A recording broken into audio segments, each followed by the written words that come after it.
people have no energy? Because mental diarrhea. You eat bad food and then try to stop diarrhea, it's not going to work. This much you do. Tonight before you go to bed, keep it down and go to bed. In a little while, if you simply sit here, things around you will reverberate.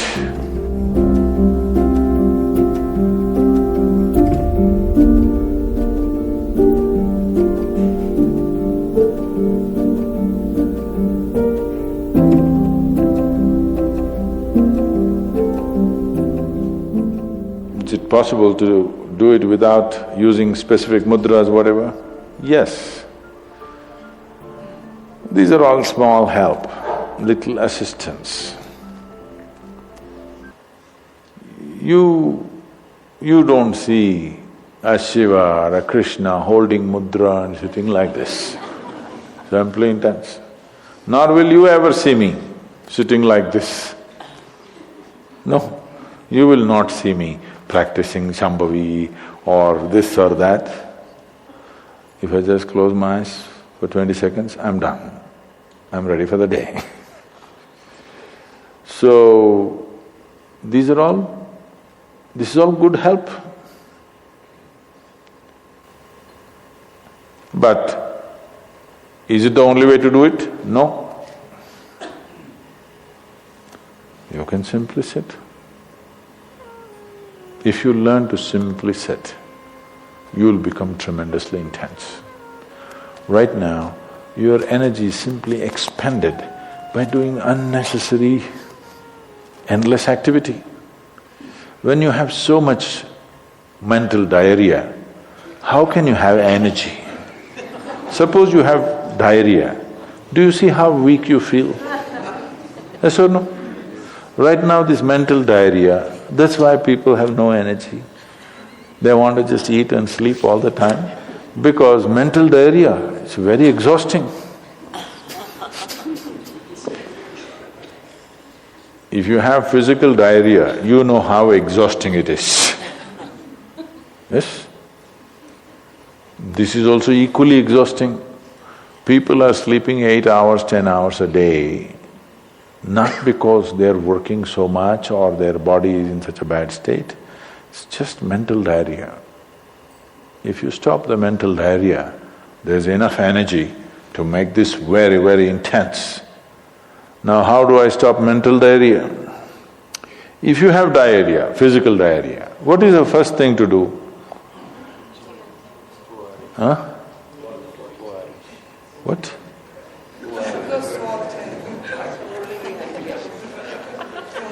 Yes, run to the toilet, I know that.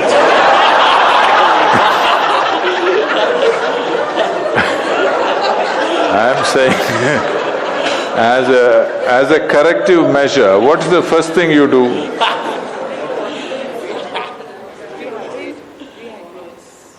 No, as a corrective measure, what is the first thing you do? First thing is stop eating, right? Yes or no? But diarrhea means in some way we've eaten something that the body doesn't want. It's trying to throw it out. Yes? You've taken something inside which the body doesn't like. It wants to throw it out. First thing is, stay away from food for some time. You eat bad food and then try to stop diarrhea, it's not going to work. So similarly, bad food for the mind is just this. You have gotten identified with things that you are not. The moment you get identified with things that you are not, mental diarrhea is inevitable. It's bad food for the mind. Now it will run endlessly, do what you want. You do any damn meditation, you say Shiva, Rama, it's not going to stop. It's not stopped, isn't it? Because bad food is being eaten every day, you're getting identified with more and more things and you want to stop your mind, you do whatever kind of circus, it is not going to stop. If you disidentify with everything, if you understand what is you and what is not you, If you keep a little distance from that, mind will become still. If you want, you can use it, otherwise you can keep it. Now my hand is there, if I want I can move it, otherwise I can keep it. This is a useful hand. Suppose it starts jumping like this. You clearly know there is some kind of an ailment, isn't it? Yes or no? So if hand is jumping, you know it's an ailment. If mind is jumping, is it an ailment or no? The ailment has come because continuous wrong diet.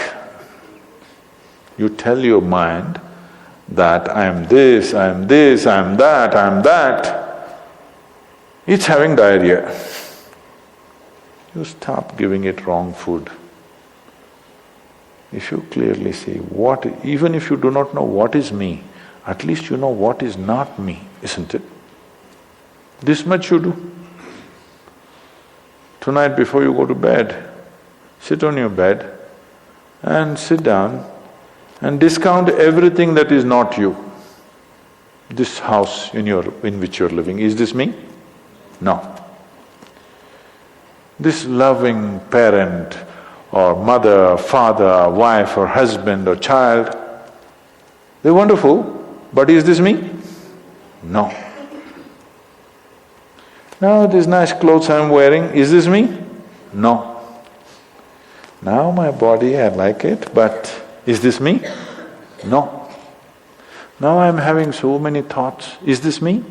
No. Now I'm having wonderful emotions, is this me? No. Like this, everything that's not you, before you sleep, keep it down and go to bed. Tomorrow morning, you will wake up considerably more intense than today. Every day you do it. In a little while, if you simply sit here, things around you will reverberate. Really. I was a couple of years ago, I was in America and this is a very typically American question. This lady comes up to me and she's very angry. I've been doing this yoga for last 35 years, nothing happened. But you went and just sat on a rock and things happened to you. This is not fair. Where is that damn rock?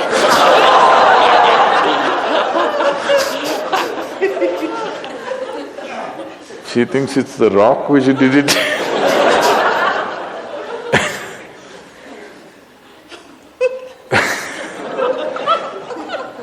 The only sadhana that I did in my life is, right from my very early age, though I was very actively involved with everybody around me, I never identified myself with my parents or my siblings or my endless number of friends or the society or the religion or the country or anything around me. Never identified. Not that I was not involved, I was very involved, very active. Even today I'm very active and involved, but not identified. If you don't identify with anything, there is enough energy in this to become intense. See, I want you to understand, your life energy right now in this body, how many things it's doing here as you're sitting here? Hello, do you know the complexity of activity it is doing? Every cell in the body, your liver, your kidney, your damn spleen, and all kinds of stupid things that we cannot even figure even today. Yes? Just see as you sit here, how many things this energy is doing. Obviously it must be intense to do all this. You are not able to experience it because of diarrhea. When you have diarrhea, that's how you feel, isn't it? Yes or no? So that's how it is. Stop the diarrhea. Stop eating bad food, diarrhea will stop. Once diarrhea stops, there's enough energy in this to sit here and reverberate in a very intense way.